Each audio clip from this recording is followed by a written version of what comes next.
sempurna ilmu dan takwa.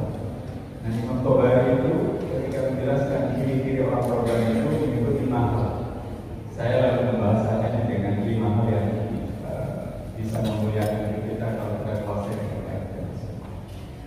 Hadirin rahimahullah,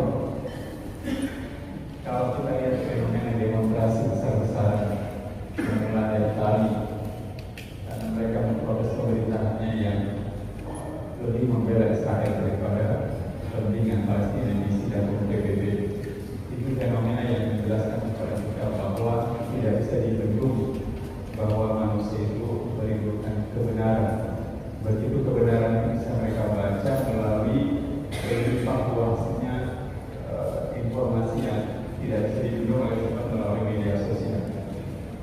Begitu juga rakyat Amerika yang memprotes pemerintahannya yang merasa pajak mereka itu digunakan untuk membunuh di Israel dan menuntut agar segera dihentikan bantuan Amerika Serikat Israel itu, kita mulai menyadari soal kebenaran yang diidam-idamkan oleh semua orang biasa. Saya menulis di kalimat itu, jika kita dibuat muak dengan semua ketidakjujuran. Hadirin rahimahullah, kita mengalami hal-hal yang bersifat ketidakjujuran di dunia akademik, di dunia ekonomi, di dunia informasi, kemudian dibayar, kemudian diizinkan oleh kebebasan hidup dan pergaulan yang semakin menginjak-injak kehormatan dan tatapan. Ada satu ayat di dalam Al-Quran yang oleh Syekh Qutb, seorang ulama tafsir dari Mesir, itu panjang sekali ditafsirkan, yaitu surat An-Nisa, wa khuliqal insanu dha'ifa, dan menciptakan manusia dalam keadaan lemah. Kalau nggak salah itu 28.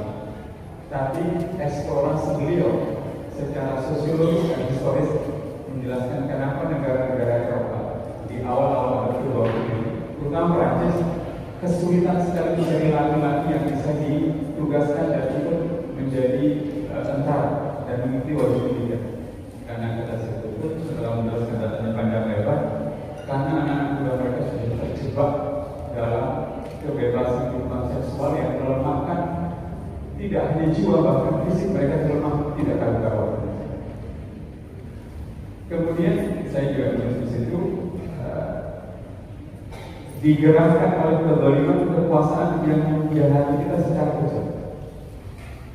Hadirin yang dirahmati Allah Subhanahu wa Ta'ala, kenapa Allah menceritakan kepada kita kisah yang paling banyak di Al-Quran itu justru kisah Bani Israil, tidak tentang kisah orang Arab.